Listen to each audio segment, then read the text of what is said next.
Hey guys, welcome back to the channel. In today's video, I'm going to share with you the best method to dispute Cash App charges. Now, the best method to do this is to initiate the process directly from the transaction inside the app.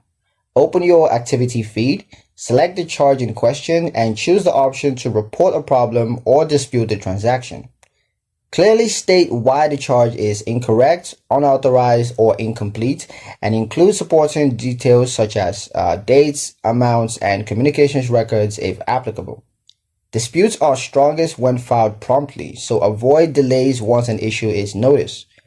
Do not attempt chargeback through your bank before notifying Cash App, as this can complicate the process or trigger account restrictions. Stay responsive to follow-up requests from support and be sure to monitor updates closely. A structured, timely dispute improves review accuracy and resolution speed.